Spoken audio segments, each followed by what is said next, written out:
Okay, well, I'm We'll joined just turn my, today by Simon James of the Antler agency. Good morning, sir. Good morning. So we'll jump straight in my Paxman style question time. Question one, what would you have done differently in this crisis if you'd been given, say, 2 months notice that it was coming? So I'm going to answer your questions from a personal point of view and a business, because I think it's more interesting that way for me. So personally, I'd have invested my entire life savings in Zoom shares, and I think I'll be a very wealthy man. But as a company, I hate to say it and rub other people's faces, but we were ready. We were set up to work flexibly, remotely from the cloud. That's how we set the business up from day one. So internally, we wouldn't have done anything differently. I think for clients, we would love to have got them ready digitally. So we are a marketing agency and we help people in the property sector with their sales and marketing. And if we had tried to convince them to go digital a couple of months ago, they just wouldn't have listened. All of the tools that were available to them have been available to them for a long time, but they had no need to. The process worked for them. So a couple of months ago, we would love to have got them ready, but it wouldn't have happened. Which is something that, as a company, we are working on heavily now. And I think the interesting thing about this time is everyone is calling this the new normal. What we knew previously, pre-COVID, was normal, and what we know now is the new normal. And we've got a new normal coming post, when we get released. So I think that's, we're trying to predict what the new normal will be in a few months' time, life after lockdown, because inevitably values will change again. So if you were to ask me that question in the same question in 2 months' time, what would we have done 2 months ago? That's what we're being proactive about now. So. No, I keep thinking it's like Avengers Endgame, where we have the blip and people will come back. That's it. But you see, I think on that, it's interesting because I think you can refer to this as a blip and a phase. And I remember when we had our daughter, those kind of early days when you're doing late night feeds and getting no sleep, and everyone would say it's just a phase. It's just a phase. And I think the danger with the blip and the just a phase mentality is that you wish time away, and as a population, we're always looking for the next thing. And I think what this has made a lot of people do is stop and recognise what's important, and rather than seeing it as the blip and as a phase and wishing it away and looking forward to the next thing, I think it's learning to appreciate the time that we've got now and making the most of it. And I know for a lot of people that's very difficult because a lot of people are in very difficult circumstances. But I think regardless, wherever you're at, I think it's teaching a lot of people to learn to live in the moment. And certainly personally, that's what I've been trying to train myself to do in this time. No, I'd agree with that. So question two, who or what has impressed you most during this time and why? So again, personally, my wife, she's a stay-at-home mum, and I thought my job was hard, but I've seen what she deals with on a day-to-day basis. And so yeah, I've been very impressed by her. But from a business point of view, I think there's just been a real realization, I think for me and for a lot of people, of how fragile the world is, and that the tap can be well and truly turned off overnight. And I think it's personally made me realize not to take things for granted. But from a world point of view, I think that it's impressed me, the world, living in the countryside and finally stopping to actually appreciate nature. That's impressed me.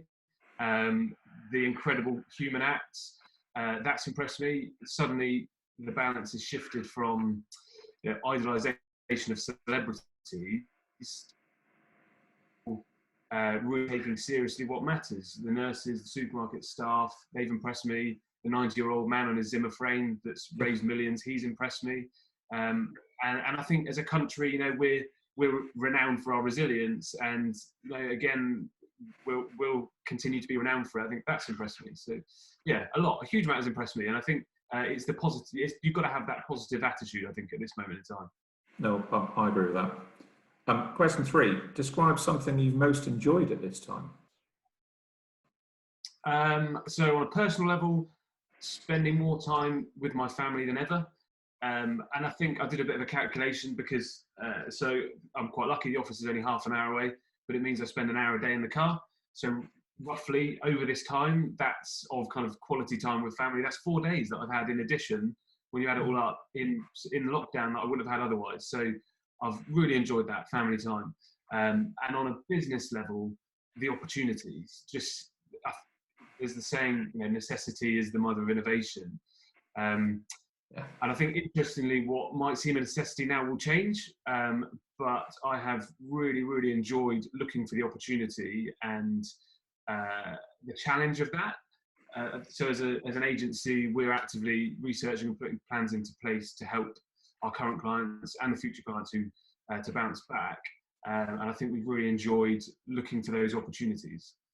So that brings me nicely on to my next question. What do you think the biggest change to the property industry will be when this is all over?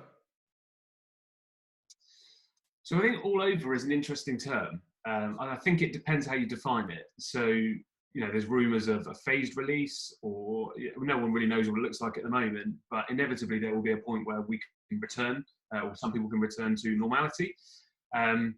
And this term, life as normal, which we referred to earlier, it's not going to be normal. Normal has changed forever. The normal that we knew, it has changed. And so there's going to be a huge amount of change.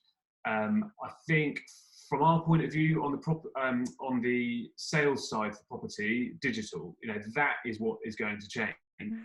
You're seeing all companies, from small one-man band bespoke developers through to the nationals, realising that actually you've got to take digital seriously now. And as I said earlier, a lot of these tools have been available to us for a long time, and they've mainly not taken off because of user habits. And the user habits are changing dramatically, which is great. I think there's a growing appreciation for personal time and others' time, and also for the planet. And I think we as an industry need to quickly learn how these tools play a part in the sales and marketing process, and how we integrate these into our day-to-day. And I think if you're not thinking about this now, I strongly recommend that you do, because your competitors will be, and you will be left behind. So normal has changed. It's not going to go back, which is a great thing. That's not a problem. It's a positive. But you've got to look at how are you going to innovate and keep ahead.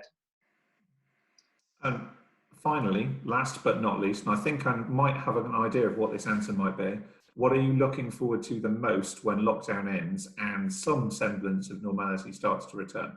What's the thing you're looking forward to most doing that you can't do now?